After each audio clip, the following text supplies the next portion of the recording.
Ang bawat simbuyo ng hangin sa loob ng aking opisina ay amoy, mamahaling pabango at kapangyarihan. Sa harap ko, maingat kong inaayos ang isang mamahaling relos na regalo ko para sa kaarawan ni Papa. Ito ay simbolo ng bawat segundong inialay ko para palaguin ang Villarreal Medical International. Ako si Teresa Villarreal, ang CEO na kailanman ay hindi natutong yumuko dahil sa mundong ito, ang hindi marunong tumayo ng matuwid ay tinatapak-tapakan lamang. Pumasok ako sa aking pribadong dressing room para mag-ayos bago ang malaking selebrasyon. Ngunit bago ko pa mahawakan ang pinto, narinig ko ang mga pamilyar na boses mula sa kabilang panig ng manipis na dingding. Ang boses ni Bianca, ang aking pinagkakatiwalaang assistant, at ni Doña Marcela, ang aking madrasta. Hayaan mong isipin ni Tessa na siya ang reyna ng ospital na ito, Bianca. Boses iyon ni Marcela, na may halong nakapanghiilabot na tawa. Masyado siyang bilib sa sarili niya. Hindi niya alam, ang bawat pirma niya sa mga dokumentong ibinibigay mo ay ang mismong huhukay sa libingan ng posisyon niya. Kapag tuluyan ang nakatulog si Rafael sa maintenance vitamins na ibinibigay natin, itatapon natin si Tessa sa kalsada na parang basahan. We'll leave her with nothing but the dust on her shoes. Everything is ready, tita, sagot ni Bianca. Ang boses na dati ay puno ng pagsamba sa akin, na yon ay puno ng pananabik sa aking pagbagsak. I've already redirected the offshore funds. She will be the face of the biggest medical fraud in the country. Naramdaman ko ang biglang pagtigil ng tibok ng aking puso.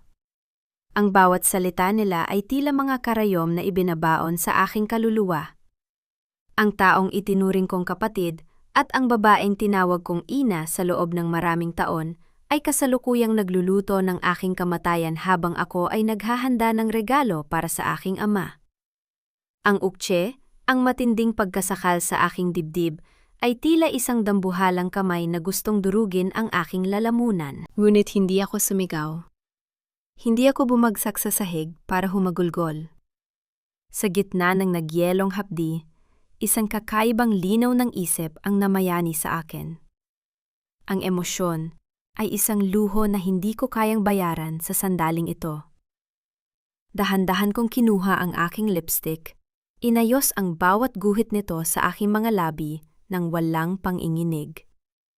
Tinitigan ko ang aking sarili sa salamin. Ang mga mata ko ay hindi na puno ng pag-ibig. Ang mga ito ay naging kasing lamig ng aserong ginagamit sa operasyon. Hindi niyo ako itatapon sa kalsada. Bulong ko sa sarili, habang ang aking anino ay tila nagiging isang matalas na sandata. Dahil bago niyo pa makuha ang korona, sisiguraduhin kong abo na lang ang matitira sa inyong mga pangarap. Lumabas ako ng opisina nang may nakakabahalang katahimikan. Sa lobby ng ospital, isang kaguluhan ang sumalubong sa akin. Isang bata ang naghihingalo sa isang stretcher, habang ang mga nurse ay tila hindi alam ang gagawin. Doon, nakita ko si Elias, ang Nyanvian-Vesing na laging nasa gilid ng aking paningin.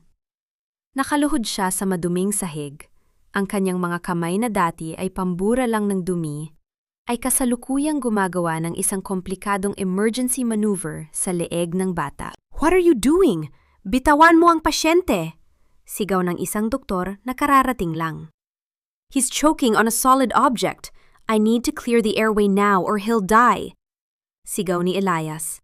Ang kanyang boses ay puno ng otoridad na hindi dapat taglay ng isang hamak na janitor. Lumapit ako nang may matikas na hakbang. Ang bawat matalas na tunog ng aking takong sa marmol ay tila hudyat ng aking pagdating. Elias Navarro. Malamig kong tawag. Tumingala siya sa akin, pawisang pawis. Ngunit ang kanyang mga mata ay hindi mababakas ang takot. "You're just a janitor. Know your place." Sabi ko sa kanya sa harap ng lahat. Ang aking boses ay puno ng mapait na paghamak na sadyang ginawa ko para hindi mahalata ng sinuman ang gulo sa aking kalooban. "Huwag mong madumihan ang sahig ko ng iyong kawalang alam. Guard, Ilabas ang taong ito. Hindi kumibo si Elias habang hinihila siya ng mga gwardiya. Ang tanging ginawa niya ay ang tignan ako ng diretsyo. Isang tingin na tila ba nakikita ang sugot sa likod ng aking maskara. Ma'am Tessa, the board is waiting. Kailangan niyo na pong pumunta sa hall. Hiling ni Bianca na kararating lang. Ang kanyang ngiti ay kasing tamis ng lason. Lumingon ako sa kanya at numiti ng hihigit pa sa tamis ng kanyang kasinungalingan. Of course, Bianca, I wouldn't miss this for the world. After all, special ang araw na ito para kay Papa, di ba? Habang naglalakad kami patungo sa boardroom, palihim kong pinindot ang isang icon sa aking telponyo. Isang lihim na software na matagal ko nang itinanim sa system ng ospital. Isang software na magsisimulang mag-record ng bawat kilos at bawat keystroke sa computer ni Bianca. Akala nila ay nakuha na nila ang reyna. Ang hindi nila alam, sa bawat hakbang ko sa hallway na ito, dahan-dahan ko nang nilalagay ang bawat piraso ng kanilang kasalanan sa isang ledger na walang takas. Ang audit ng inyong mga buhay ay opisyal nang nagsisimula. At sisiguraduhin kong wala ni isang sentimo ng awa ang matitira para sa inyo. Ang bawat hakbang ko patungo sa boardroom ay tila paglalakad sa ibabaw ng nagbabagang uling. Ang bawat matalas na tunog ng aking takong sa sahig ay sumasabay sa mabilis na pagpintig ng aking sentido. Hindi pa man ako nakakapasok, ang amoy ng takot at kaguluhan ay nanunuot na sa hangin. Pagbukas ko ng dambuhalang pinto, ang eksenang bumungad sa akin ay isang bangungot na binalot sa telang sutla. Ang aking ama, si Don Rafael Villarreal, ay nakahandusay sa sahig. Ang kanyang muka ay kasing puti ng papel. Ang kanyang mga labi ay dahan-dahang nagiging kulay ube, habang ang kanyang kamay ay mahigpit na nakakapit sa kanyang dibdib. Ang bawat hininga niya ay tila isang kandilang paubos na ang mitsa. Puno ng hapo, puno ng hirap. Rafael! Huwag mo kaming iwan! Ang tinig ni Marcela ay umalingaw-ngaw sa buong silid, punong-puno ng peking pighati, habang nakaluhod siya sa tabi ni Papa. Ang kanyang mga luha ay mabilis na dumadaloy, isang perpektong pagganap para sa mga nakapaligid na board members. Tumawag na kayo ng doktor! Bakit wala kumikilos? Sigaw ni Bianca. Ang kanyang muka ay bakas ang kunwaring pagpapanich. Ngunit sa isang saglit, nagtama ang aming paningin. Doon, sa kailaliman ng kanyang mga mata, nakita ko ang isang kislap ng tagumpay. Alam nilang ang mga gamot na ibinigay nila kay Papa ang nagdala sa kanya sa kalagayang ito. Ang dalawang pinakamagaling na cardiologist ng ospital ay naroon. Ngunit tila ba ang kanilang mga kamay ay naparalisa? Ang isa ay nanginginig habang hinahawakan ang stethoscope, habang ang isa naman ay paulit-ulit na nagsasabing kailangan pang maghintay ng kagamitan mula sa emergency room. Ang kanilang bawat segundong pag-aalinlangan ay isang paho sa kabaong ni Papa. Gawin niyo ang trabaho ninyo! Sigaw ko. Ang aking boses ay umalingaw-ngaw ng may otoridad na tila ba ang bawat pader ng boardroom ay nanginginig. Ngunit alam ko sa aking loob, ang mga doktor na ito ay hawak din ni Marcela. Sadyang pinababagal nila ang bawat kilos para siguraduhing hindi na magigising ang aking ama. Sa gitna ng nakabibinging gulo, isang boses ang bumasag sa katahimikan. Isang boses na hindi dapat naroroon. He's not having a heart attack. It's a severe allergic reaction combined with respiratory failure. Mag-collapse na ang kanyang baga kung hindi niyo siya mabibigyan ng hangin na yun din. Ang lahat ay napalingon sa pintuan. Doon nakatayo si Elias, ang janitor na pinalayas ko kanina lang. Ang kanyang uniforme ay may mansa pa ng tubig, ngunit ang kanyang tindig ay kasing tatag ng isang bundok. Bago pa man makakilos ang mga gwardiya, mabilis siyang lumapit at lumuhod sa tabi ni Papa. Anong ginagawa mo rito, Layas? Sigaw ni Marcela. Pilit na itinataboy si Elias. Hindi siya pinakinggan ni Elias. Sa isang mabilis na pagkilos, kinuha niya ang isang mamahaling ballpen mula sa mesa. Sa isang matalas na galaw, inalis niya ang tinta at iniwan ang katawan ng panulat. Hindi niyo pwedeng gawin yan. Isa ka lang janitor, bulyaw ng isang doktor. Ngunit isang malamig na tingin mula sa akin ang magpatahimik sa kanya. Tumingin sa akin si Elias. Sa mga mata niya, nakita ko ang isang uri ng katotohanan na hindi kayang ibigay ng lahat ng yaman ng mga Villarreal. Ma'am Tessa, kung gusto niyo siyang mabuhay, kailangan ko itong gawin. Ngayon din. Isang segundo ng rasyonal na pagpapasya. Tiningnan ko ang naghihingalong mukha ni Papa. Pagkatapos ay ang mga nanginginig na doktor ni Marcela. Gawin mo.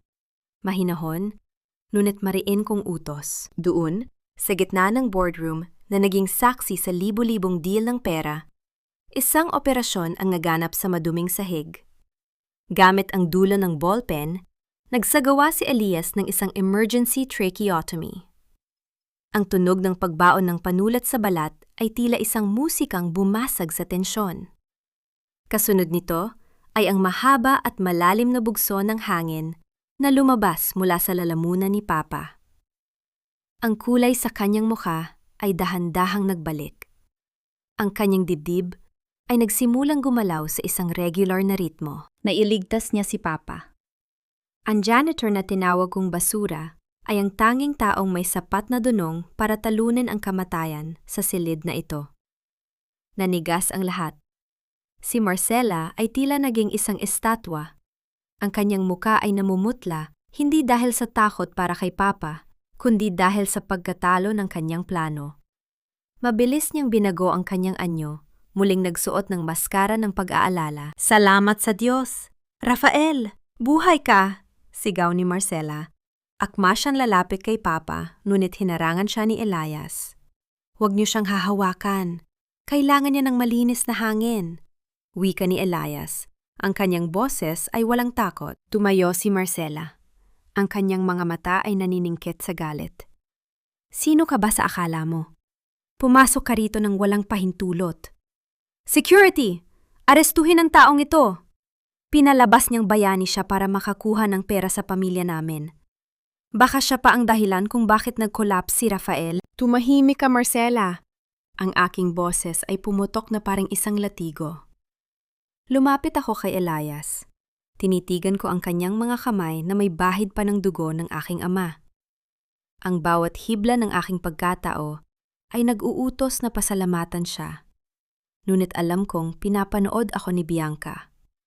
Kailangan kong manatili sa aking tungkulin bilang CEO.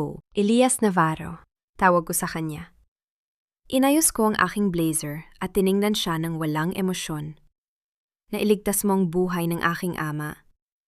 Ngunit hindi nito binubura ang katotohanang pumasok ka rito ng walang pahintulot. Bianca, bigyan siya ng tseke bilang kabayaran. At pagkatapos, siguraduhin mong hindi na siya muling makakatapak sa gusaling ito. Nakita ko ang gulat sa mga mata ni Elias. Ngunit mabilis din itong napalitan ng isang mapait na ngiti. Tumayo siya, pinagpaga ng kanyang uniforme, at tinalikuran ang check na iniabot ni Bianca. Hindi ko kailangan ng pera mo, Ma'am Tessa. Ginawa ko yon dahil iyon ang nararapat. Hindi lahat ng bagay sa mundong ito ay pwedeng mabili ng iyong mga pirma. Wika niya bago siya naglakad palabas ng pinto nang may dignidad na mas mataas pa sa anumang skyscraper sa Manila. Habang hinihila siya ng mga gwardiya palabas, naramdaman ko ang paghigpit ng hawak ni Bianca sa aking braso. Ma'am, okay lang po ba kayo? Masyado pong delikado ang taong yon. Hindi ko siya sinagot. Tumingin ako kay Papa na ngayon ay inililipat na sa stretcher. Sa aking isipan, dahan-dahan ko nang binubuo ang susunod na hakbang ng aking audit. Alam ko na ngayon kung sino ang aking mga kaaway. At alam ko na rin kung sino ang kaisa-isang taong may kakayahang tumulong sa akin para wasakin sila. Pag-alis ng lahat, naiwan ako sa tahimik na boardroom. Pinulot ko ang duguang ballpen na ginamit ni Elias. Ito'y isang hamak na plastik na gamit, ngunit ito ang nagpabagsak sa unang plano ni Marcela.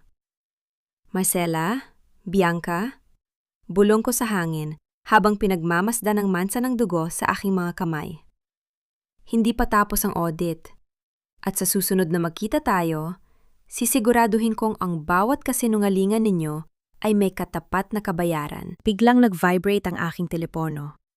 Isang notification mula sa aking lihim na software. File transfer detected. Bianca's laptop to unknown cloud server. Ang aking traidor na assistant ay nagsisimula na ring gumalaw. Ngunit sa pagkakataong ito, hindi lang ako ang nagmamasid. Ang amoy ng antiseptic at ang malamig na liwanag ng intensive care unit ay tila isang piitan ng salamin. Nakatayo ako sa harap ng dambuhalang bintana, pinagmamasda ng aking ama na nakaratay sa gitna ng mga naglalakihang makina. Ang bawat mahina at mechanical na tunog ng ventilator ay tila isang paalala na ang buhay ng mga Villarreal ay kasalukuyang nakabitin sa isang manipis na sinulid. Rafael, bakit mo ako iniwan sa ganitong kalagayan? Ang boses ni Marcela ay bumasag sa katahimikan, punong-puno ng peking pighati. Dahan-dahan akong lumingon. Nakita ko siyang nakaupo sa tabi ng kama ni Papa, hawak ang kanyang panyo, at ang kanyang mga balikat ay nanginginig sa paghikbi. Sa labas ng silid, ang mga board members at ilang piling media ay nakamasid, isang perpektong pagkakataon para sa kanya na magsuot ng maskara ng isang nagdadalamhating asawa. Hesa, iha, tawag niya sa akin. Ang kanyang mga mata ay mamasa-masa pa. Sana ay mas pinahalagahan mo ang kalusugan ng iyong ama kaysa sa mga numerong pilit mong pinapalaki sa kumpanya. Kung hindi mo siya pinwersa sa pulong na yon, hindi sana siya bibigay ng ganito. Naramdaman ko ang paglamig ng aking dugo. Ang gaslighting na ginagawa niya ay tila isang lason na dahan-dahang gumagapang sa aking balat. Gusto niyang isipin ng lahat na ako ang dahilan ng pagbagsak ni Papa. Ang responsibilidad sa kumpanya ay hindi isang kapritsyo, Marcela. Mahinahon kong sagot. Ang aking boses ay walang anumang bakas ng emosyon. At ang katotohanan na may isang janitor na mas marami pang alam kaysa sa mga doktor mo, ang dapat nating ipag-alala, hindi ang aking dedikasyon sa trabaho. You're so cold, Tessa. Wala ka bang puso? Ang ama mo ay naghihingalo, ngunit ang iniisip mo pa rin ay ang iyong pride. Sigaw niya. Sapat na lakas para marinig ng mga taong nasa labas ng silid. Hindi ko siya sinagot. Inayos ko ang aking buhok at tiningnan ang aking sarili sa refleksyon ng salamin. Ang aking mukha ay nanatiling kasing tigas ng marmol. Ang bawat salita niya ay itinago ko sa isang bahagi ng aking isipan. Isang entry sa ledger ng kanyang mga kasalanan. Lumabas ako ng ICU nang hindi man lang siya tinitingnan. Kailangan kong hanapin si Elias. Hindi dahil sa pasasalamat, kundi dahil kailangan ko ang kanyang talino para maintindihan kung ano ang tunay na nangyari kay Papa. Natagpuan ko siya sa isang madilim na sulok ng hospital locker room. Kasalukuyan niyang tinatanggal ang kanyang janitor uniform, ang kanyang mga galaw ay puno ng pagod, ngunit may kasamang dignidad. Nang marinig niya ang tunog ng aking sapatos, mabilis siyang humarap. Ma'am Tessa, wika niya. Ang kanyang tinig ay walang halong takot o pagkauyam. Akala ko ba ay pinagbawalan niyo na akong tumapak dito? Ang isang matalinong CEO ay alam kung kailan gagamit ng mga mapagkukunang hindi inaasahan. Lumapit ako sa kanya. Ang distansya namin ay sapat na para maramdaman ang tensyon sa hangin.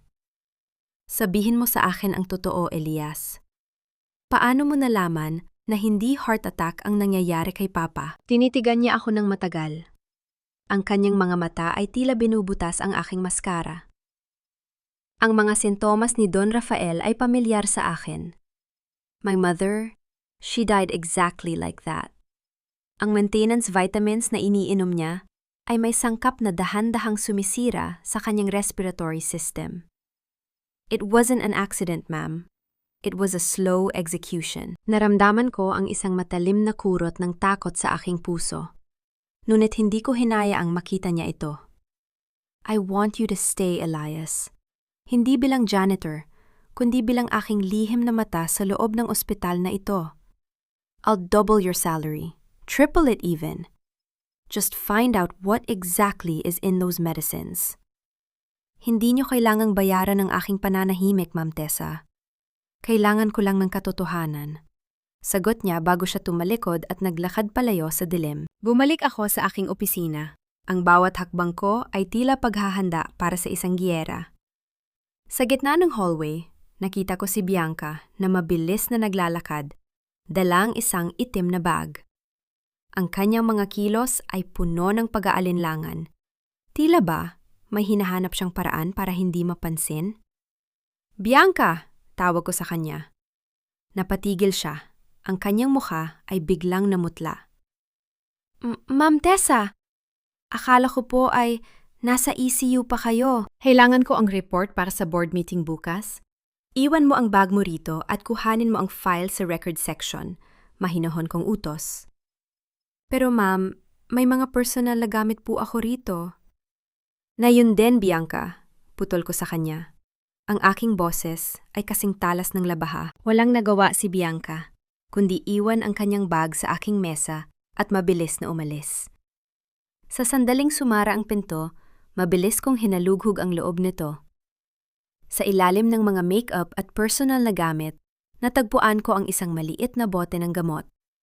Wala itong label, ngunit ang amoy nito ay kasing pamilyar ng lason na binanggit ni Elias. Ang ukche ay muling bumangon sa aking dibdib. Ang aking assistant, ang taong akala ko ay tapat sa akin, ay kasalukuyang may hawak ng ebidensya ng pagtataksil. Narinig ko ang mahinang pagpihit ng doorknob. Mabilis kong ibinalik ang bote at inayos ang bag ni Bianca. Nang pumasok siya, nakatayo na ako sa tapat ng bintana, nakatingin sa mga ilaw ng Manila na tila ba wala akong anumang ginawa. Heto na po ang file, ma'am, wika ni Bianca. Nanginginig ang kanyang tinig. Salamat, Bianca. Pwede ka nang umuwi. Tugon ko nang hindi lumilingon. Nang marinig ko ang pagsara ng pinto, dahan-dahan kong kinuha ang duguang ballpen ni Elias mula sa aking bulsa. Ito at ang bote sa bag ni Bianca ay ang 2 piraso ng puzzle na magpapabagsak sa kanila. Marcela, Bianca, bulong ko sa hangin habang ang aking anino ay humahaba sa sahig. Sinimulan niyo ang laro ng walang paalam. Tatapusin ko ito nang may kasamang panimingil. Biglang nag-vibrate ang aking telepono. Isang mensahe mula sa isang unknown number. Ang ikatlong vial ay nasa ilalim ng kama ni Don Rafael. Bilisan mo bago nila ito linisin. Isang bagong entry sa aking ledger. At sa pagkakataong ito, hindi ko hahayaang makatakas ang sinuman. Ang kadiliman sa loob ng ospital sa ganitong oras ay tila isang malapot na kumot na gustong sumakal sa bawat hininga ko. Tanging ang malamlam na ilaw mula sa mga emergency lights ang nagsisilbing gabay sa aking bawat hakbang. Hindi ako narito bilang CEO. Narito ako bilang isang anino na naghahanap ng katarungan sa gitna ng mga di-aircon na silid ng mga Villarreal. Pumasok ako sa ECU nang walang tunog. Ang bawat pagtama ng aking sapatos sa vinyl na sahig ay tila isang bulong ng babala. Lumapit ako sa kama ni Papa. Ang mahinang ugong ng mga makina ay ang tanging musikang naririnig sa silid na ito. Dahan-dahan akong lumuhod. Hindi pinapansin ang pananakit ng aking mga binti at kinapa ang ilalim ng kanyang kama gaya ng nakasaad sa misteryosong mensahe. Ang aking mga daliri ay dumapo sa isang malamig at matigas na bagay. Isang maliit na bote, ang ikatlong vial. Ngunit bago ko pa ito makuha ng tuluyan, narinig ko ang mahinang pagpihit ng doorknob. Ang tunog ng mga takong napapalapit ay kasing pamilyar ng isang masamang panaginip. Si Bianca. Mabilis akong gumapang patungo sa likod ng makapal na kurtina sa gilid ng bintana. Ang ukche, ang matinding pagpigil sa aking hininga para hindi maglabas ng kahit anong tunog, ay tila isang dambuhalang bigat sa aking dibdib. Sumilip ako ng bahagya mula sa siwang ng tela. Siguraduhin mong malinis ang lahat, nurse. Doña Marcela wants the evidence gone before the audit committee arrives tomorrow morning. Bulong ni Bianca. Ang kanyang boses ay wala ng bakas ng katapatan. Pero ma'am, Baka mapansin ni Dr. Villarreal ang paghawala ng mga gamot. Sagot ng nurse. Ang tinig ay puno ng takot. Don't worry about Tessa. Masyadong busy ang prinsesa sa pag-iyak at paghahanap ng sisisihin. She has no idea that her own assistant is the one holding the shovel for her grave. Tumawa ng mahina si Bianca, isang tunog na kasing pait ng lason. Nakita ko kung paano hinalughog ng nurse ang ilalim ng kama. Ngunit dahil sa dilim at sa bilis ng aking pagkilos kanina, hindi nila napansin na ang vial ay nasa loob na ng aking palad. Nang lumabas sila ng silid, naiwan akong nanginginig. Hindi dahil sa takot, kundi dahil sa nagngangalit na pot. Lumabas ako ng ICU sa kabilang pinto at mabilis na nagtungo sa laboratorio sa basement. Doon, naghihintay si Elias. Nakasuot pa rin siya ng janitor uniform, ngunit ang kanyang mga mata ay nakapako sa isang mikroskopyo na tila ba isa siyang dalubhasang siyentipiko. You found it, wika niya nang hindi tumitingin sa akin. Inabot ko ang vial. This is the final piece, Ma'am Tessa. Ang 3 bote na ito, kapag pinagsama ang mga sangkap, ay bubuo ng isang chemical na hindi nadedetect sa karaniwang autopsy, pero dahan-dahang nagpapatigil sa puso. I want the full report, Elias. Ngayon din, mahinahon kong utos. Kailangan ko ito bago magsimula ang board meeting sa umaga. I'll give it to you. Pero tandaan mo, ma'am, ang kaban na binubuksan mo ay may dalang panganib na mas malaki pa sa kumpanyang ito. Marcella is not working alone, babala ni Elias habang inihahanda ang mga test tubes. Bumalik ako sa aking opisina para kunin ang aking laptop. Ngunit pagbukas ko ng pinto, isang amoy ng mamahaling tsiryas at tabako ang sumalubong sa akin. Isang lalaki ang nakaupo sa aking swivel chair, nakaharap sa bintana, pinagmamasdan ang mga ilaw ng lungsod. Masyado kang masipag para sa isang CEO na malapit ng matanggal sa pwesto, Tessa. Wika ng lalaki. Dahan-dahan siyang humarap. Fiago Monteverde. Ang abogadong kilala sa pagiging the shark ng mga Villarreal. Ang kanyang ngiti ay kasing talim ng isang patalim. Fiago, tugon ko. Ang aking boses ay nananatiling matatag gaya ng asero. Anong ginagawa mo sa aking opisina sa ganitong oras? Narito ako para ihatid ang payo ni Doña Marcela.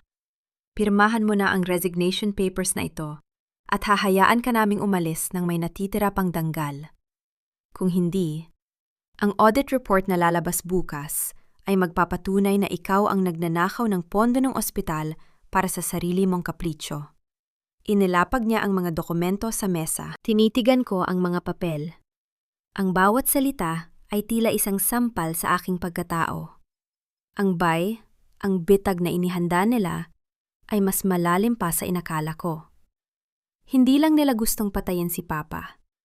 Gusto rin nilang ibaon ako sa kahihiyan. Ang dangal ay hindi hinihingi sa mga taong tulad ninyo, Tiago. Kinuha ko ang mga papel at dahan-dahang pinunit ang mga ito sa harap niya. Sabihin mo kay Marcela, ang audit na mangyayari bukas ay hindi tungkol sa akin. Ito ay tungkol sa katotohanang matagal na ninyong itinatago. Naningkit ang mga mata ni Tiago. Tumayo siya at lumapit sa akin. Ang distansya namin ay tila isang hangganan ng buhay at kamatayan. You're playing a dangerous game, Tessa. Akala mo ba ay sapat na ang janitor na yan para iligtas ka? Ang janitor na tinutukoy mo ay may mas malinis na konsensya kaysa sa inyong lahat.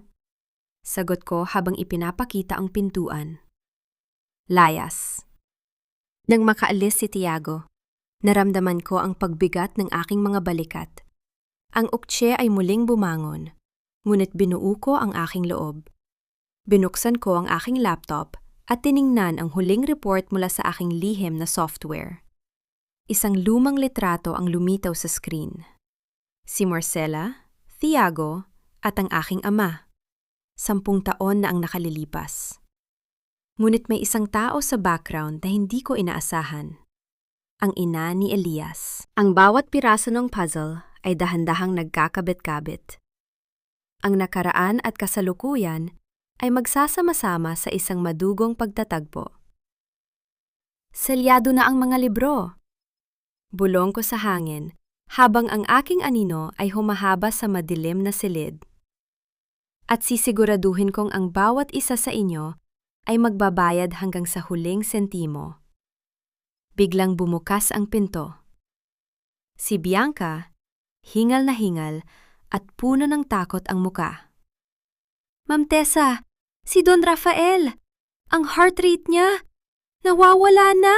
Ang matinis at walang katapusang tunog mula sa heart monitor ni Papa ay tila isang matalas na kutsilyong humihiwa sa katahimikan ng ICU.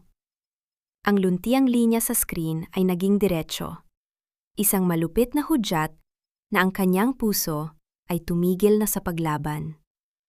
Sa paligid ng kama, ang mga doktor at nurse ay nagkakagulo, ngunit ang kanilang mga galaw ay tila isang sadyang pinabagal na dula. Walang nagmamadali. Walang determinasyon. Ang bawat segundong lumilipas ay isang tagumpay para sa mga aninong gustong pumatay sa kanya. "Doctor, do something! Bakit nakatayo lang kayo?" Sigaw ni Bianca. Ang kanyang boses ay puno ng peking histerya habang nakatakip ang kamay sa kanyang bibig. Tiningnan ko si Bianca. Ang kanyang mga mata ay nanginginig, hindi dahil sa takot para kay Papa, kundi habil sa adrenaline ng isang plano na malapit ng matapos. Lumingon ako sa mga doktor. "Ilabas niyo ang defibrillator, na yun din!" Sigaw ko.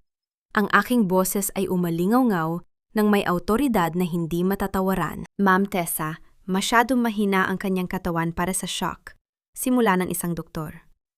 "Hindi ko tinatanong ang opinyon mo.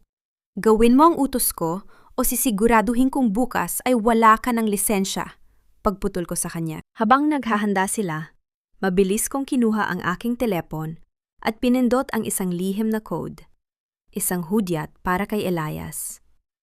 Sa loob ng 3 minuto, bumukas ang pinto at pumasok si Elias, dala ang kanyang mop at timba.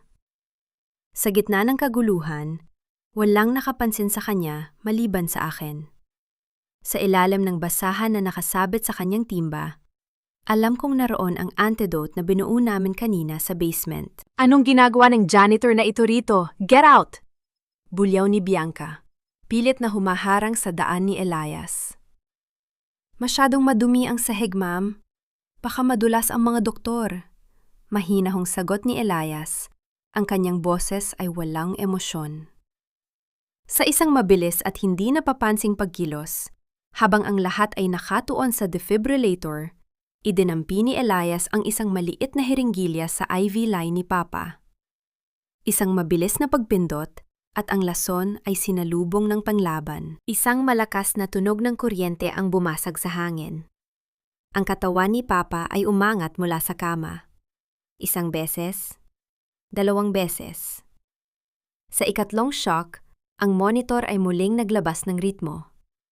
Isang mahina, ngunit matatag na tibok. Bumalik na ang kanyang heart rate, bulong ng nurse. Tila ba hindi siya makapaniwala. Nakita ko ang mabilis na pagbabago sa mukha ni Bianca. Ang tagumpay na kanina lang ay nagniningning sa kanyang mga mata ay napalitan ng isang malalim na gulat at galit. Tumingin siya kay Elias pagkatapos ay sa akin. Ang ukse, ang matinding tensyon sa pagitan namin, ay tila isang kuryenteng bumabalot sa buong silid. "Salamat sa paglilinis, Elias. Pwede ka nang lumabas," mahinuhon kong sabi. Pag-alis ni Elias, hinarap ko si Bianca. "Bianca, kailangan kong magpahinga sa opisina ko. Ikaw na ang bahala rito. At siguraduhin mong walang sinumang makakapasok sa silid na ito maliban sa mga doktor." "Oo po, Ma'am Tessa.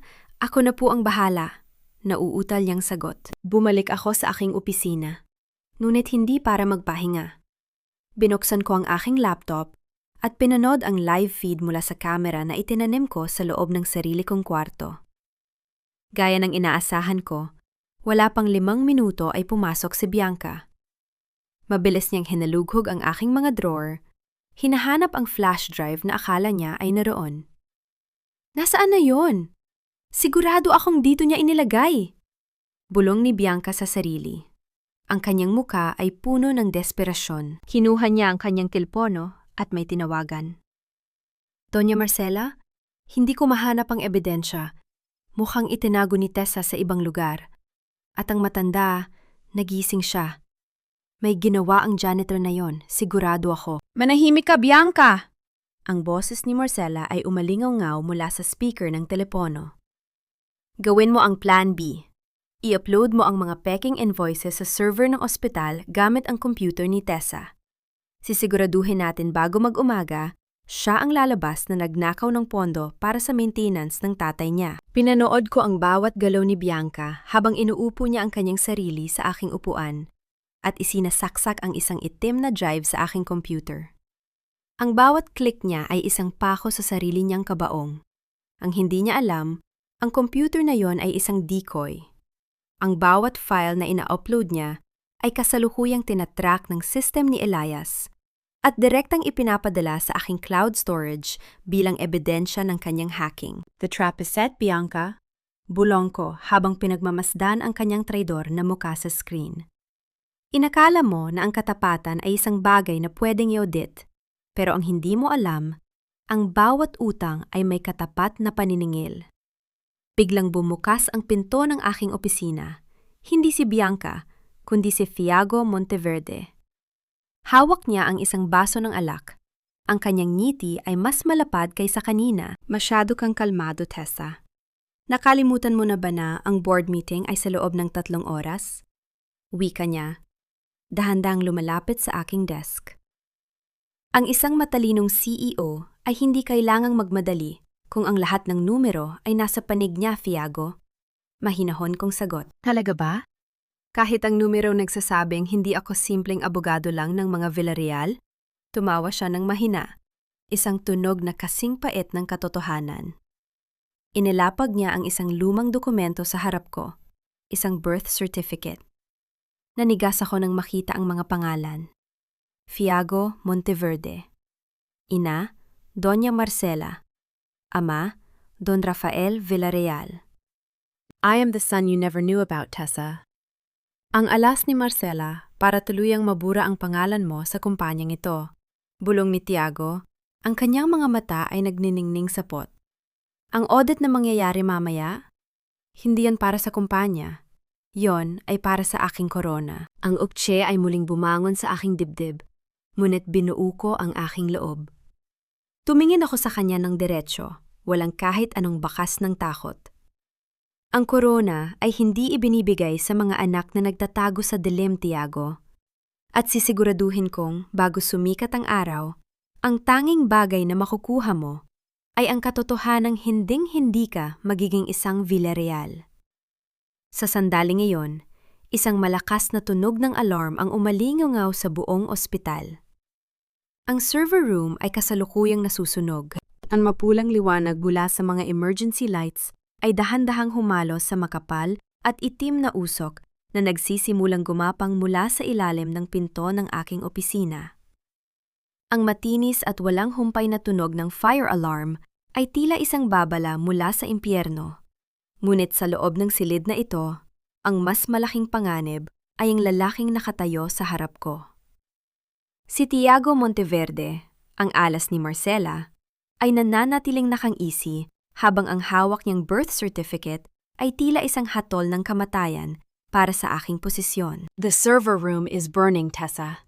Kasabay ng pagtupok ng apoy sa mga records ng ospital ay ang pagtupok din sa iyong kredibilidad. Wika ni Thiago. Ang kanyang boses ay kalmado. Tila ba hindi siya nababahala sa panganib na nakapaligid sa amin? Inayos ko ang aking blazer. Hindi pinapansin ang amoy ng nasusunog na plastik at kuryente. Tiningnan ko siya ng diretsyo sa mga mata. Inakala mo ba, Thiago, na sa loob ng 10 taon na pamumuno ko sa kumpanyang ito, ay hindi ko inasahan ang isang tulad mo? You think a fire can erase an audit that has been running in my head since the day Marcela entered our house? Nawala ang ngisi sa kanyang mga labi. Ang ukche, ang matinding tensyon sa pagitan ng aming mga anino, ay tila mas lalong uminit kaysa sa apoy sa labas. You're bluffing, bulong niya. Audit the facts, Thiago. Bakit ko hahayaang sa server room lang nakatago ang lahat? Ang apoy na yan ay isang desperadong hakbang ni Marcela dahil alam niyang hindi na niya ako kayang kontrolin. Tumalikod ako at binuksan ang bintana para makapasok ang sariwang hangin. And about your birth certificate, do you really think my father is that careless?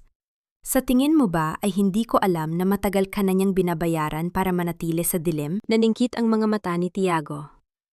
Lalapit sana siya nang biglang bumukas ang pinto. Pumasok si Elias. Ang kanyang mukha ay may uling at ang kanyang janitor uniform ay basa ng tubig. Hawak niya ang isang maliit na metallic briefcase. Ang huling physical backup mula sa server room. Ligtas ang data, Ma'am Tessa. Ang virus na itinanim ni Bianca ay na-isolate ko na bago pa man magsimula ang sunog. Ulat ni Elias, ang kanyang boses ay matatag gaya ng asero. Good job, Elias, tugon ko. Lumingon ako kay Tiago. Now, kung gusto mong makalabas dito nang hindi nakapuso ang mga kamay, sabihin mo kay Marcela na ang board meeting ay hindi na maghihintay ng 3 oras. I want it now. In the lobby where everyone can see. You're insane! Nagkakagulo ang mga pasyente. May sunog at gusto mong mag-meeting? Asik ni Tiago. Ang gulo ay isang perpektong boykaing para sa katotohanan, Tiago. I'll see you downstairs. Malamig kong sabi bago ako naglakad palabas, kasunod si Elias. Sa hallway, nakita ko si Bianca na mabilis na tumatakbo, dala ang kanyang itim na bag. Mukhang balak na niyang tumakas habang abala ang lahat sa sunog. Ngunit bago pa man siya makarating sa elevator, hinarangan ko ang kanyang daan. Going somewhere, Bianca? Hindi mo pa natatapos i-upload ang mga peking invoices sa Decoy laptop ko, di ba? Mahinahon kong tanong. Nabitawan ni Bianca ang kanyang bag. Ang tunog ng pagbagsak nito sa sahig ay umalingaw-ngaw sa buong hallway. Ma'am Tessa, I was just trying to save the files. The audit is finished, Bianca. Alam ko na kung magkano ang ibinayad sa'yo ni Marcela para pasukin ang system ko. Tiningnan ko si Elias. Elias, bantayan mo siya. Huwag mong hahayaang makalabas ng gusaling ito. Habang bumababa ako sa lobby, nakita ko si Marcela na napapalibutan ng mga reporters at board members. Umiiyak na naman siya. Nagkukunwaring nag-aalala sa mga pasyenteng apektado ng sunog. It's all Tessa's fault. Masyado siyang nagpabaya sa maintenance ng ospital. Hiyaw ni Marcela sa harap ng mga kamera. Huminto ako sa dulo ng hagdanan. Ang lahat ng mata ay lumingon sa akin.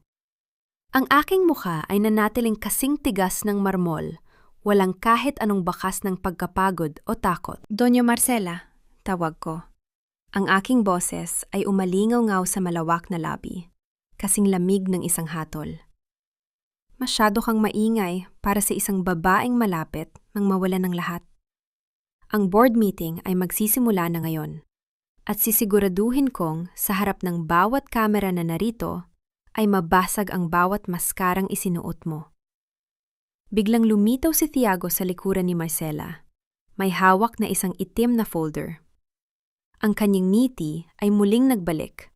Mas mapanganib kaysa kanina. Hindi mo yata nabasa ang huling memorandum, Tessa? Wika ni Tiago habang iniaabot ang folder sa mga board members. Dahil sa sunog at sa gross negligence na nangyari, ang board ay nagpasya na.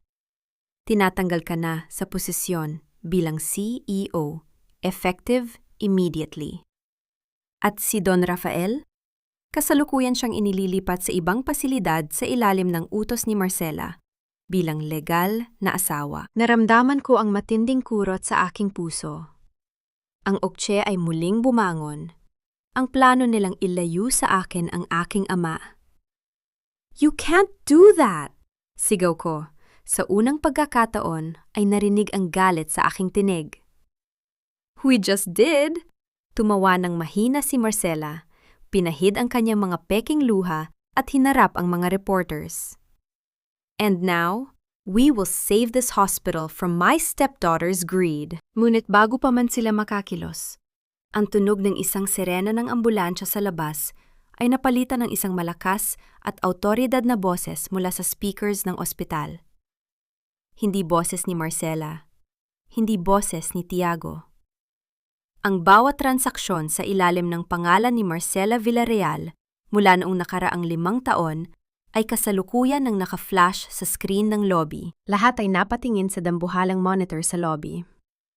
Doon, sa harap ng lahat, lumabas ang mga clinical trial data ng mga illegal na gamot, kasama ang mga pirma ni na Marcela at Tiago. Tumingin ako kay Elias, na nasa control room pala sa itaas, nakasilip sa bintana. Ang aming mga mata ay nagdagpo. Ang audit ay hindi pa tapos. Ang giyera ay kasisimula pa lamang. Ang bawat numerong kumikislap sa dambuhalang monitor ng lobby ay tila mga tinik na bumaon sa bawat hininga ni Marcela. Ang katahimikang namayani sa gitna ng mga reporters at board members ay mas nakabibingi pa kaysa sa tunog ng fire alarm kanina. Doon, sa harap ng lahat, ay ang listahan ng mga pasyenteng naging biktima ng clinical trials na sadyang itinago ng kumpanya. Mga pangalan ng mga taong hindi na muling nakauwi sa kanilang mga pamilya dahil sa kasakiman ng isang babae. I-off niyo yan. Isang malaking kasinungalingan ang lahat ng yan. Hiyaw ni Marcela. Ang kanyang boses ay nanginginig na sa desperasyon. Binayaran ni Tessa ang janitor na yan para gumawa ng peking dokumento. Security, bakit hinahayaan niyo pang umandar ang screen na yan? Hindi ako gumalaw. Nanatili akong nakatayo sa dulo ng hagdanan. Pinagmamasdan ang bawat patak ng pawis na gumugulong sa mukha ni Marcela. Ang ukse, ang matinding pagkapahiya at galit na nararamdaman niya, ay ang pinakamatamis na bunga ng aking pagtitiis. Ang mga numero ay hindi nagsisinungaling, Marcela. Ang bawat entry sa ledger na yan ay may katapat na clinical record na sadyang tinangka ninyong sunugin sa server room. Mahinahon kong sabi, ang boses ko ay umalingaw-ngaw sa buong lobby, kasing lamig ng isang hatol. At tungkol sa iyong sinasabing pekeng dokumento, siguro ay dapat nating tanungin ang mga board members kung bakit ang kanilang mga lihim na pirma ay naroroon din. Namutla ang ilang board members na kanina lang ay kampi kay Marcela. Dahan-dahan silang nagsipag-iwas ng tingin, tila ba biglang naging masyadong maliwanag ang bawat sulok ng lobby. Tessa, enough of this drama. Singit ni Tiago. Lumakad siya palapit sa akin nang may mapanganib na kislap sa kanyang mga mata. You are no longer the CEO. Wala kang karapatang maglabas ng kahit anong confidential data. Guards, arestuhin niyo siya sa kasong industrial espionage. Industrial espionage? Tumawa ako ng mahina. Isang tawa na hindi umabot sa aking mga mata. Ang paglalantad ng katotohanan ay hindi krimen, Tiago. Ngunit ang pagpatay sa sariling asawa gamit ang dahan-dahang lason? Yan ang kailangang ipaliwanag ni Marcela sa harap ng mga otoridad. Inalabas ko mula sa aking bulsa ang vial na nakuha ko sa ICU. Ang maliit na bote ng lason ay nagningning sa ilalim ng mga ilaw ng lobby. Ang gamot na ito ay hindi vitamins, Marcela.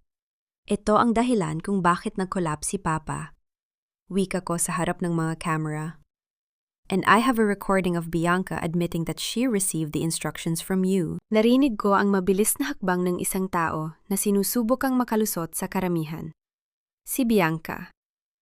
Ngunit bago pa man siya makarating sa labas, hinarangan siya ni Elias at ng 2 tunay na pulis na kanina pa namin tinawagan.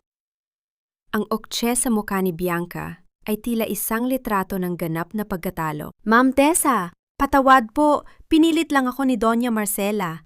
Sigaw ni Bianca habang hinihila siya ng mga pulis. Ang kanyang pagtatraidor ay naging sarili niyang bilangguan sa loob lamang na isang saglit. Lumingon si Marcela kay Tiago, tila humihingi ng tulong. Ngunit nakita ko kung paano dahan-dahang lumayo si Tiago. Ang asong tagasunod ay alam kung kailan dapat bumitaw sa isang lumulubog na barko. Don't look at me, Mother. You made those decisions. Malamig na wika ni Tiago bago siya tumalikod. You ungrateful brat! Hiyaw ni Marcela. Ngunit ang kanyang sigaw ay nalunod sa ingay ng mga reporters na nagsisimula ng sumunggab para sa isang pahayag. Ngunit sa gitna ng tagumpay na ito, isang masamang balita ang bumasag sa aking pandinig. Ang boses ng isang nurse mula sa itaas ay umalingaw-ngaw sa lobby. Si Don Rafael, isinasakay na siya sa ambulansya sa likod ng ospital. Hindi namin sila mapigilan. Nanigas ako. Ginamit nila ang kaguluhan sa harap para itakas ang aking ama sa likod.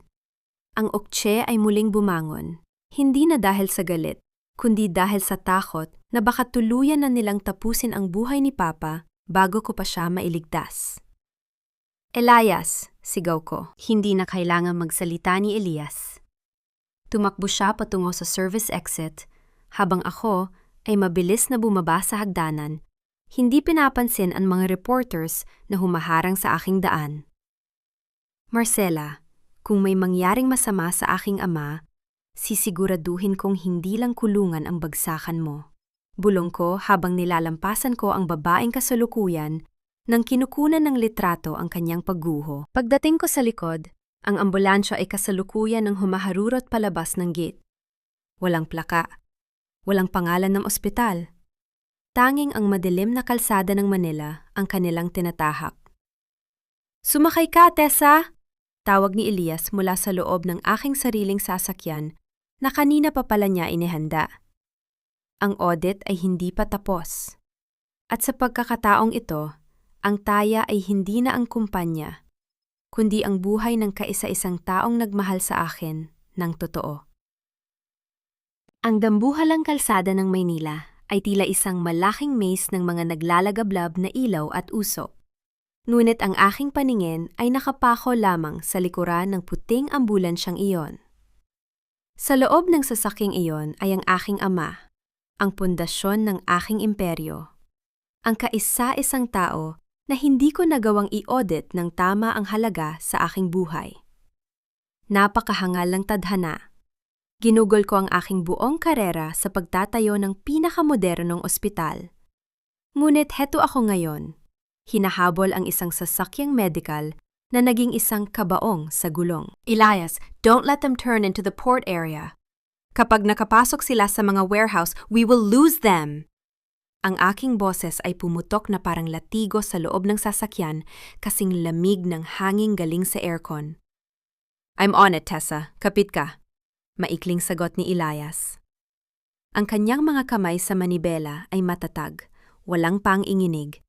Tila ba ang bawat pagpihit niya ay isang kalkuladong operasyon. Ang bawat malakas na tunog ng pagpreno ng mga sasakyan sa paligid at ang mabilis na pag-ikot ng gulong sa semento ay tila isang orasan na nagbibilang ng aking mga pagkakamali. Sa gitna ng bilis, isang sandali ng thuktin, isang malamig na pagising sa aking kalooban, ang dumaan sa aking isipan. Ang aking ambisyon, ang aking pagiging CEO, ang aking pagtingin sa mga tao bilang mga numero lamang. Lahat ng iyon ay walang silbi sa harap ng naghihingalong ama. I was blind, Elias. Bulong ko. Ang aking mga mata ay hindi kumukurap sa sinusundang sasakyan. In-audit ko ang lahat, maliban sa sarili kong puso. Huwag mong ubusin ang lakas mo sa pagsisisi ngayon, Tessa. Gamitin mo yan para manatiling gising. We are here, wika ni Elias, habang biglang huminto ang ambulansya sa harap ng isang abandonadong bodega sa tabi ng pantalan. Dahan-dahang bumukas ang pinto ng ambulansya. Dalawang lalaking nakamaskara ang lumabas.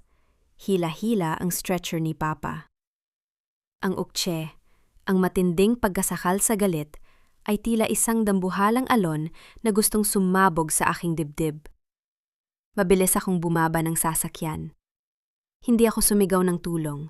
Hindi ako nagmakaawa. Ibaba niyo ang aking ama, utos ko. Lumakad ako pasulong. Ang aking bawat hakbang ay puno ng otoridad, kasing talas ng isang scalpel. I-audit niyo muna ang sitwasyon ninyo.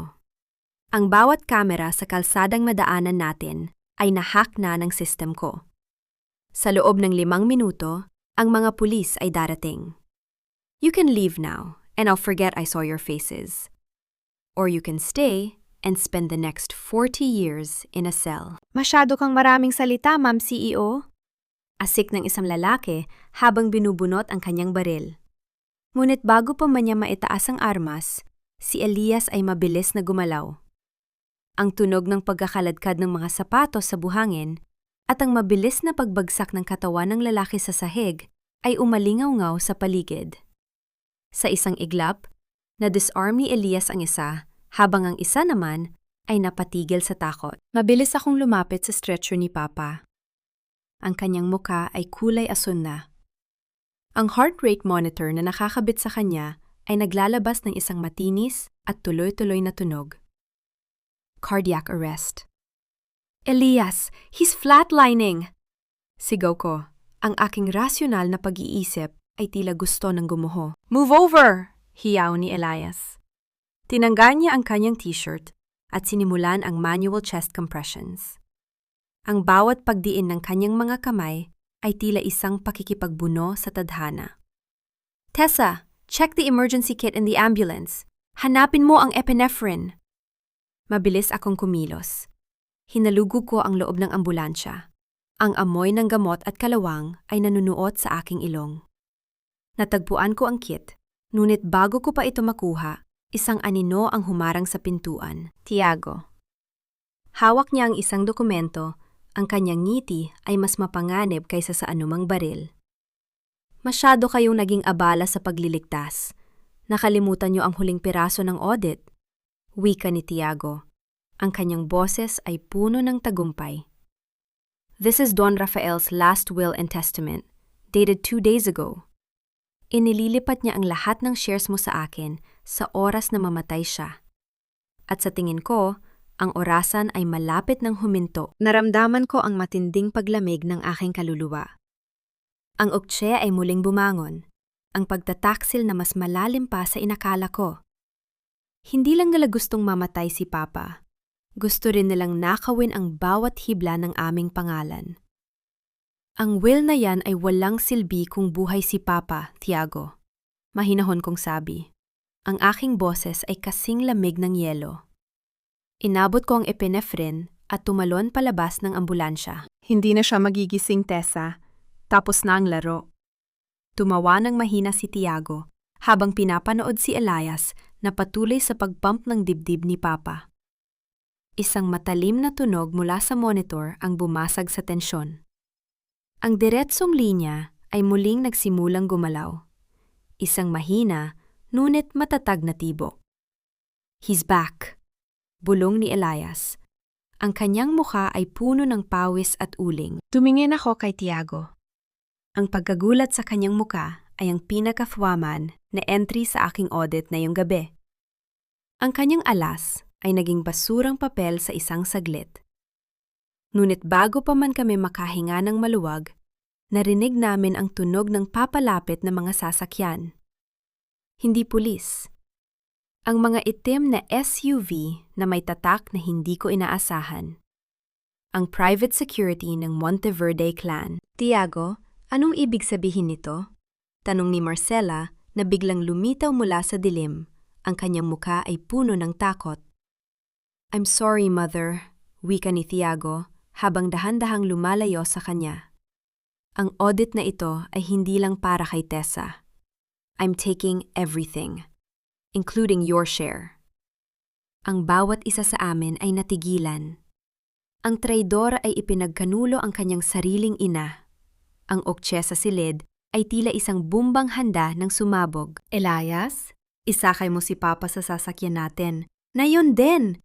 Utos ko habang hinarap ko si Tiago. Hindi kayo makakaalis dito ng buhay, wika ni Tiago habang itinaas niya ang kanyang kamay. Senyales sa mga armadong lalaki na nagsisimula ng bumaba mula sa mga SUV. Ang huling audit ay hindi na tungkol sa kumpanya. Ito ay naging isang madugong labanan para sa kaligtasan. At sa gitna ng kadiliman ng pantalan, naramdaman ko ang isang lihim na hawak ni Tiago. Isang lihim na nakasulat sa likod ng last will na hawak niya. Isang pangalan na magpapabago sa lahat. Ang malamig na simoy ng hangin mula sa dagat ay humahampas sa aking mukha. Dalang amoy ng kalawang at alat, Ngunit hindi nito kayang palamigin ang nag-aapoy na tensyon sa gitna ng abandonadong pantalan. Ang mga headlight ng mga itim na SUV ay tila mga mata ng mga halimaw na nakatitig sa amin. Binubulag ang bawat pagkakataon naming makatakas. Sa harap ko, si Thiago Monteverde ay nakatayo ng may labis na kumpansya. Ang kanyang mukha ay hindi na ang maamong abogado na aking nakilala, kundi isang mananalunod na handang pumatay para sa korona. Audit the situation, Tessa, wika ni Thiago. Ang kanyang boses ay tila isang matalas na hiwa ng kutsilyo sa katahimikan. Ang bawat baril na nakaturo sa inyo ay binayaran ng perang, akala mo ay sayo. Your power is an illusion, built on the lies of my mother and the weakness of your father. Tumingin ako kay Marcela. Ang babaeng naging anino ng aking buhay sa loob ng 10 taon ay kasalukuyang nakatulala. Ang kanyang mga kamay ay dahan-dahang bumabagsak sa kanyang gilid habang nakatingin sa sarili niyang anak. Ang pagkakanulo ni Thiago sa kanyang sariling ina ay ang pinakamalupit na entry sa aking audit ngayong gabi. Walang hiya, walang dangal. Tanging purong kasakiman. Thiago, anong ibig mong sabihin? Nauutal na tanong ni Marcela. Ang kanyang boses ay basag at puno ng matinding bighati. I raised you. I gave you everything. You raised me to be a weapon, mother. Tumawa ng mahina si Thiago, isang tunog na kasing pait ng lason. And a weapon doesn't choose its target. It only strikes. You were too busy poisoning Don Rafael na nakalimutan mong i-audit ang sarili mong anak. Hindi ako kumilos. Nanatili akong nakatayo sa tabi ng stretcher ni Papa. Ang aking mga daliri ay mahigpit na nakahawak sa bakal na frame nito. Ang aking rasyonal na isip ay mabilis na gumagalaw. Kinakalkula ang bawat anggulo, bawat distansya, at bawat segundong lumilipas. Ang bawat malakas na tunog ng pagpreno ng isa pang SUV sa malayo at ang matalas na tunog ng pag-lock ng mga gatilyo ay tila mga numerong kailangan kong balansehin. Masyado kang maraming salita, Thiago. Mahinahon kong sabi. Ang aking boses ay kasing lamig ng semento sa ilalim ng aking mga paa. Inakala mo ba na ang isang piraso ng papel ay sapat na para burahin ang bawat batas ng korporasyon at ng dugo? Ang last will na hawak mo ay pirmado noong ang aking ama ay kasalukuyan ng nilalason ni Marcela. In legal terms, that document is void. It was signed under mental and physical duress. Sino ang maniniwala sa'yo? Asik ni Thiago. The doctors, the board, the police, lahat sila ay nasa bulsa ko na bago pa man mag-collapse ang iyong ama. Ngunit hindi ako, singit ni Elias. Lumakad siya pasulong. Ang kanyang matatag na tindig ay tila isang dambuhalang pader sa pagitan namin at ng mga armadong lalaki. Hindi mo kayang bayaran ang katotohanang nakasulat sa dugo. Tumingin si Thiago kay Elias nang may matinding paghamak. The janitor with a hero complex. Do you really think you can save them? I'm not here to be a hero, Thiago. Wika ni Elias. Ang kanyang boses ay matatag gaya ng asero. I'm here to finish the audit that my mother started 20 years ago. Napatigil si Thiago. Ang pagkagulat sa kanyang muka ay panandalian, ngunit sapat na para makita ko ang lamat sa kanyang depensa. Tumingin ako kay Elias. Anong audit ang sinasabi niya? Ang nanay mo? Tumawa ng malakas si Thiago. Ang babaeng namatay sa hirap dahil sa kapabayaan ng ospital na ito? She was a mistake in the ledger of the Villarreals. No, mabilis na sagot ni Elias. She was the legal auditor of the Monteverde Estates bago siya pinaalis ni Marcela. She knew that the money used to buy your way into this family was stolen from the pension funds of the Sacadas. At ang dokumentong hawak mo ngayon? Ang pirma ni Don Rafael sa huling pahina?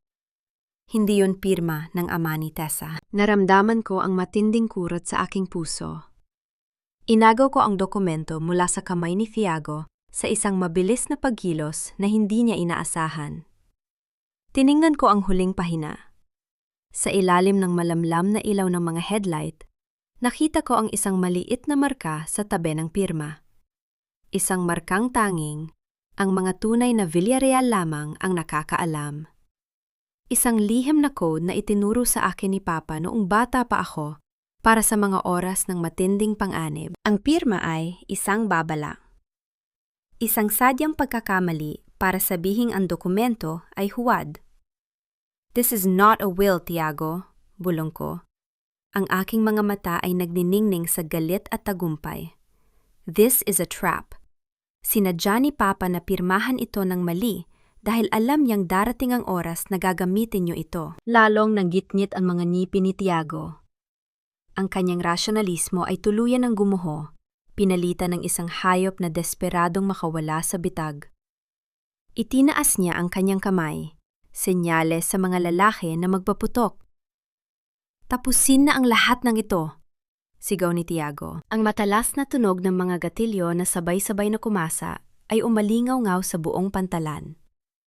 Ngunit bago pa man may pumutok na baril, isang nakabibinging sirena ang bumasag sa kadiliman. Hindi mula sa mga pulis, kundi mula sa mga barko sa paligid. Ang dambuhalang mga floodlight ng Port Authority ay sabay-sabay na bumukas. Binubulag ang bawat isa sa amin. "The audit is public, Tiago!" sigaw ko sa gitna ng liwanag.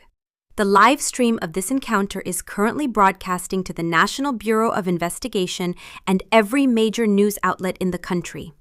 Isinabit ni Elias ang kamera sa ambulansya bago pa tayo makarating dito. Nakita ko ang ganap na pagguho ng kontrol sa mukha ni Tiago. Ang uktse sa kanyang mukha ay naging isang litrato ng takot. Ang bawat lalaking binayaran niya ay nagsimulang magbaba ng kanilang mga armas, hindi dahil sa awa, kundi dahil sa takot na makita ang kanilang mga mukha sa pambansang telebisyon. You bitch!" Hiyaw ni Tiago habang sinusubukan niyang lumapit sa akin, ngunit si Elias ay mas mabilis. Ang tunog ng mabilis na pagpalo ng braso ni Elias sa leeg ni Tiago at ang malakas na tunog ng pagbagsak ng katawan nito sa sahig ay tila isang huling tuldok sa kabanatang ito. "Elias, isakay na natin si Papa!" Utos ko habang mabilis kaming kumilos. Habang hinihila namin ang stretcher patungo sa sasakyan, naramdaman ko ang isang matinding tingin mula sa dilim. Hindi si Tiago. Hindi si Marcela. Isang anino sa loob ng isa sa mga SUV na hindi pa bumababa. Ang pinto ay dahan-dahang bumukas. Isang matandang lalaki ang lumabas. Hawak ang isang tungkod na may trunginto. Ang kanyang presensya ay tila nagpatahimik sa buong pantalan. Ang bawat tauhan ni Tiago ay yumuko. "Ang huling audit ay hindi pa tapos, Teresa." Wika ng matanda. Ang kanyang boses ay puno ng otoridad na mas matanda pa sa kumpanya ni Papa. "Tiago was just a pawn. Marcela was just a distraction." Tumingin ako kay Elias at nakita ko ang matinding pagkabigla sa kanyang mga mata. "Lolo?" bulong ni Elias. Nanigas ang aking buong pagkatao. Ang uktse ay muling bumangon. Ang katotohanang mas malalim at mas madilim kaysa sa aming inakala. Ang kumpanya, ang lason, ang pagkamatay ng ina ni Elias. Lahat ng ito ay bahagi ng isang dambuhalang laro ng isang taong hindi ko inaasahan. "Sumakay na kayo!" Wika ng matanda habang dahan-dahang itinuturo ang kalsada palabas. "I'll let you save Rafael for now." Dahil ang paniningil ko ay hindi sa pera, kundi sa buong pangalan ng mga Villarreal. Ang bawat segundong lumilipas, habang humaharurot kami palabas ng pantalan, ay puno ng nakabibinging katahimikan. Nailigtas namin si Papa, ngunit sa pagkakataong ito, nalaman ko na ang bawat audit na ginawa ko ay kulang. May isang malaking butas sa aming kasaysayan na ngayon ay nagsisimula ng maningil. "Tessa," bulong ni Elias habang nakatingin sa rearview mirror. "Ang audit na ito, sisirain tayo nito." "Hayaan mong subukan nila, Elias," sagot ko. Ang aking mga kamay ay mahigpit na nakahawak sa kamay ni Papa.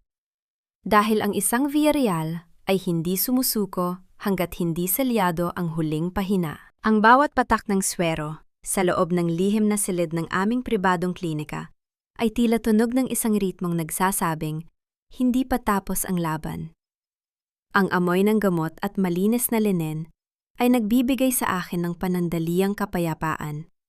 Ngunit sa labas ng pintong ito, ang buong imperyo ng mga Villarreal ay kasalukuyang nilalamon ng apoy ng iskandalo. Nakaupo ako sa tabi ni Papa. Pinagmamasdan ang dahan-dahang paggalaw ng kanyang mga daliri. Buhay siya. At ang katotohanan iyon, ang pinakamalaking pagkakamali sa audit ni na Marcela at Tiago. Tessa, mahinang bulong ni Elias. Nakatayo siya sa bintana. Ang kanyang uniforme ay napalitan na ng isang formal na itim na polo, ngunit ang talas ng kanyang pakiramdam ay nananatiling kasing talim ng isang mga ngaso. Narito na sila, isang convoy ng mga sasakyan. Tiago is not waiting for the morning. Hayaan mo silang pumasok, Elias. Mahinahon kong sagot, habang dahan-dahan kong iniaayos ang kumot ni Papa. Ang bawat hakbang nila patungo sa silid na ito ay isang hakbang patungo sa sarili nilang bilangguan. Hindi nagtagal, ang tunog ng mabibigat na sapatos sa hallway at ang marahas na pagpihit ng doorknob ay bumasag sa katahimikan. Pumasok si Marcela, hingal na hingal. Ang kanyang maskara ng pagiging mabuting asawa ay tuluyan ng natunaw, pinalitan ng isang mukhang puno ng desperasyon at puot. Kasunod niya si Tiago. Hawak pa rin ang wad na dokumento, ang kanyang ngiti ay tila isang sugat na ayaw maghilom. "Teresa, you have no right to hide my husband!" Hiyaw ni Marcela. Ang kanyang boses ay tila isang matinis na hag-inat sa hangin. "I have the legal power here. Pulis, arestuhin niyo ang babaeng ito at ang janitor na kasama niya." Dalawang opisyal ang sumunod sa kanila, ngunit nanatili akong nakaupo. Inayos ko ang aking buhok at tinitigan ang aking sarili sa refleksyon ng baso ng tubig sa lamesa. Ang aking mukha ay nanatiling kasing tigas ng marmol. Legal power, Marcela? Tumayo ako ng dahan-dahan. Ang bawat matalas na tunog ng aking takong sa sahig ay tila isang babala. Audit the facts before you speak. Ang kasal niyo ni Papa ay kasalukuyan ng kinu-question sa korte dahil sa mga ebidensyang nakuha ko tungkol sa iyong tunay na pagkakakilanlan bago ka pumasok sa pamilyang ito. You are not a Villarreal. You are a fraud. Namutla si Marcela. Ang ukche, ang matinding pagkapahiya sa harap ng mga pulis, ay tila isang dambuhalang sampal sa kanyang mukha. "Magsisinungaling ka! Tiago, gawin mong tungkulin mo!" Sigaw ni Marcela. Ngunit bago pa makapagsalita si Tiago, kinuha ni Elias ang remote ng telebisyon sa silid. Ang screen ay bumukas at doon, sa pambansang balita, ay lumabas ang mukha ni Bianca. Kasalukuyan siyang nakaupo sa loob ng interrogation room, umiiyak, at idinadawit ang bawat pangalan ni na Marcela at Tiago sa pagtatangkang pagpatay kay Don Rafael. "The audit is public, Tiago," wika ko. Ang aking boses ay kasing lamig ng yelo. "Inakala mo na ang decoy laptop ko ang nakuha ni Bianca? Ang hindi mo alam, ang bawat file na pilit niyang in-upload ay may kasamang tracking script na nad-trace sa bawat server na ginagamit mo. Your crown is made of paper, and I'm about to burn it." "Hindi pa tapos ang laro, Tessa!" Asik ni Tiago. Susugod sana siya sa akin, ngunit mabilis siyang hinarangan ng mga pulis. Ang tunog ng pagkasa ng mga posas ay umalinggaw-ngaw sa silid. "My grandfather will not let this happen." Ang iyong lolo ay kasalukuyan ang kinakausap ng aking mga abogado sa labas. Singit ni Elias. Ang kanyang boses ay matatag gaya ng asero. "The Monteverde clan doesn't protect losers, Tiago. In-audit na nila ang halaga mo. At ang resulta? You are a liability." Ang tunog ng pagbagsak ni Marcela sa kanyang mga tuhod at ang kanyang mahinang paghagulgol ay tila isang musikang bumasag sa tensyon. Ang reyna ay naging isang alabok sa loob lamang ng ilang minuto. Ang uktse sa kanilang mga mukha ay ang pinakathuwama na tanawin na aking nakita sa buong buhay ko. Ilabas niyo na sila. Utos ko sa mga pulis. Nang mawala ang ingay ng kanilang mga hiyaw, dahan-dahan kong nilapitan si Papa. Ang kanyang mga mata ay bahagyang bumukas. Tumingin siya sa akin at sa unang pagkakataon, nakita ko ang isang ngiti ng pagmamalaki. "You did well, Teresa," mahinang wika ni Papa. Tumingin ako kay Elias. Ang aming mga mata ay nagtagpo. Alam kong hindi pa ito ang huling pahina. Ang tunay na VAMAT ay mangyayari sa harap ng lahat ng shareholders mamayang umaga. Elias, tawag ko habang pinapagpagan ko ang aking blazer. Ihanda mo ang aking sasakyan. Hindi na ako reyna ng mga alabok. Ngayon, ako na ang magsasara ng bawat libro ng mga Villarreal. Biglang nag-vibrate ang aking telepono. Isang mensahe mula sa board. Emergency shareholders meeting started. Tiago Monteverde is presiding via proxy. Isang bagong entry sa aking ledger. Akala nila ay tapos na ang laban sa silid na ito. Ang hindi nila alam, ang buy. Ang bitag na inihanda ko para sa kanila sa boardroom ay ang huling audit na hindi nila malulusutan. Ang bawat matalas na tunog ng aking takong sa marmol na sahig ng boardroom ay tila isang hatol na dahan-dahang lumalapit sa mga taong akala ay tapos na ang aking panahon. Ang amoy ng mamahaling kape at ang lamig ng aircon sa silid na ito ay hindi kayang itago ang nakasusulasok na amoy ng pagtataksil. Sa gitna ng mahabang lamesang gawa sa salamin, nakaupo ang mga board members. Mga taong pinakain ng aking ama. Ngunit ngayon ay handa nang sumalo sa mga mumo mula sa lamesa nina Marcela at Tiago. Ang gotohan ay tapos na, Teresa. Sa ilalim ng boses ng mayorya, ikaw ay wala na sa posisyon.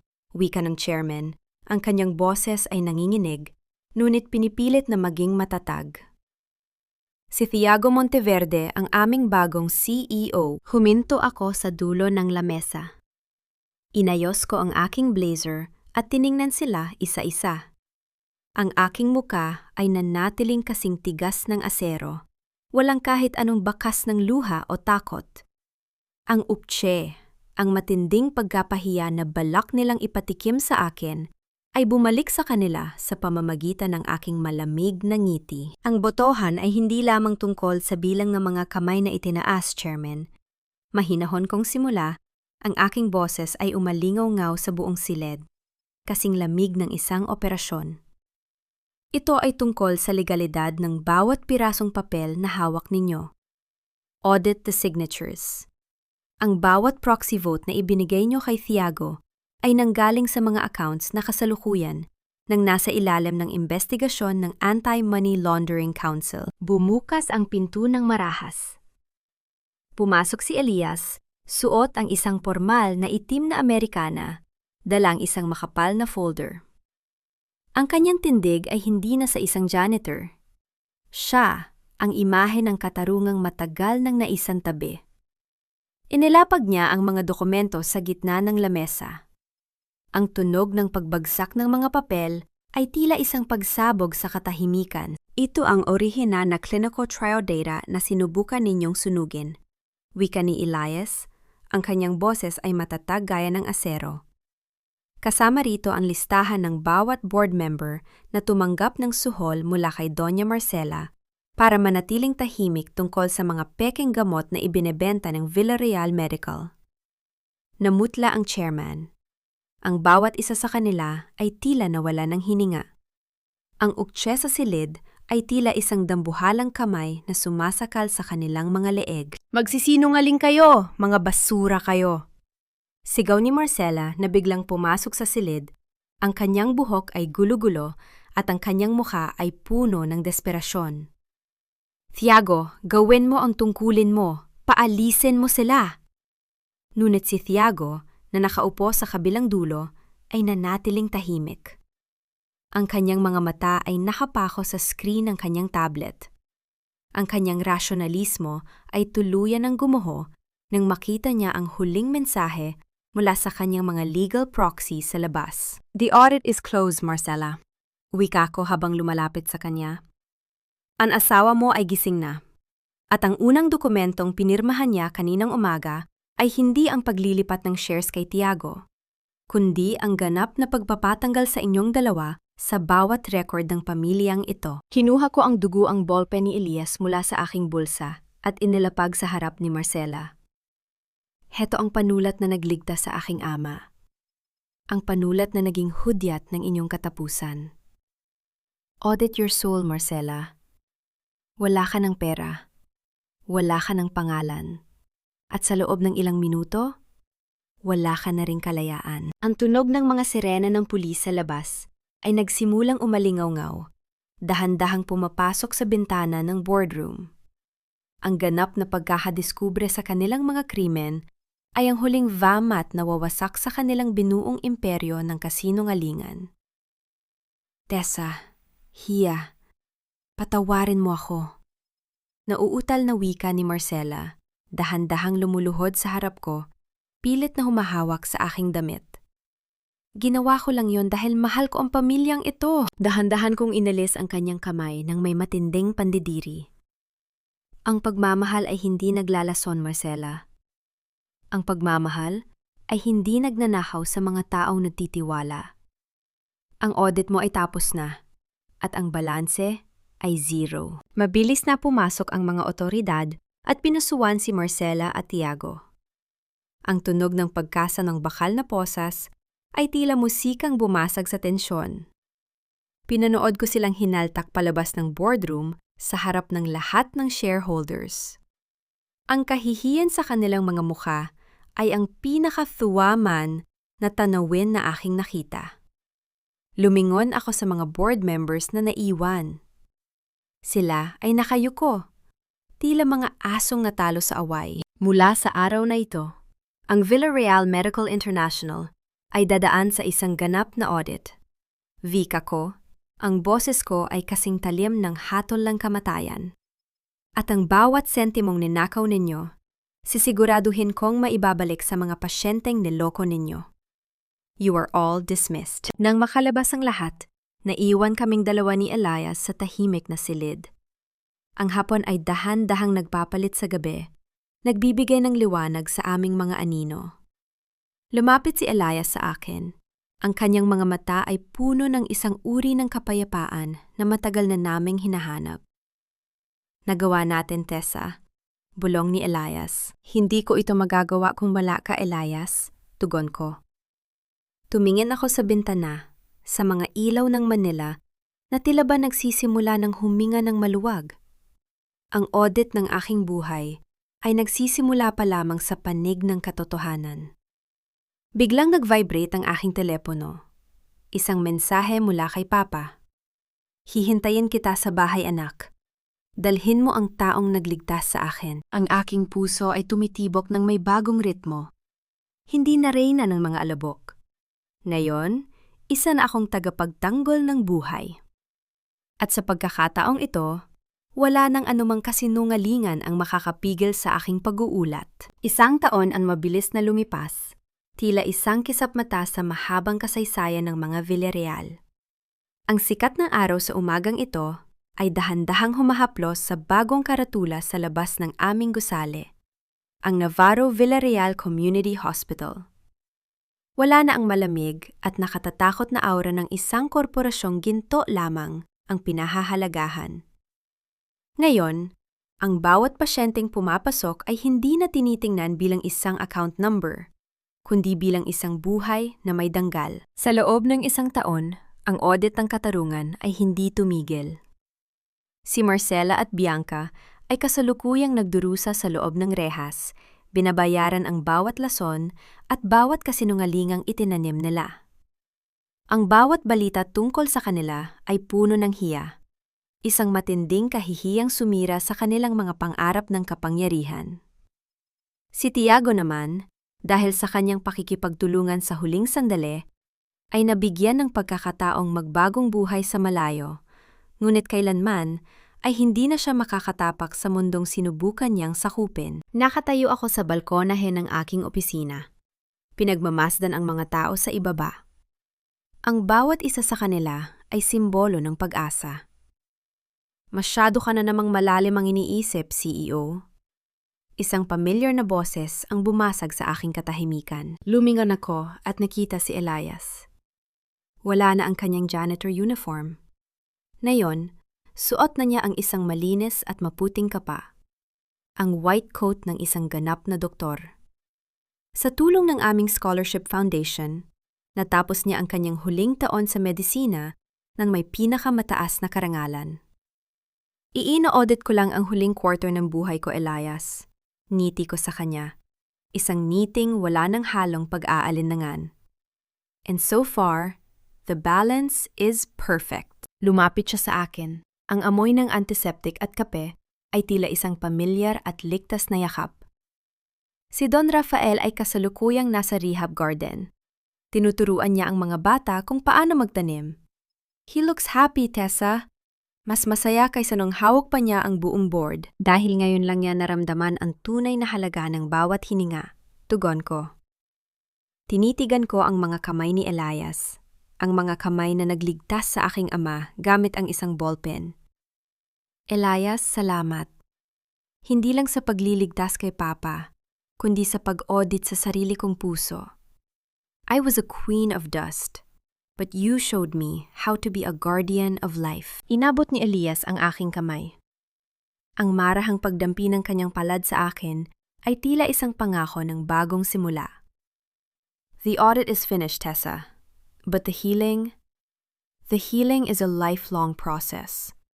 And I want to be part of that process with you. Are you applying for a permanent position in my life, Dr. Navarro?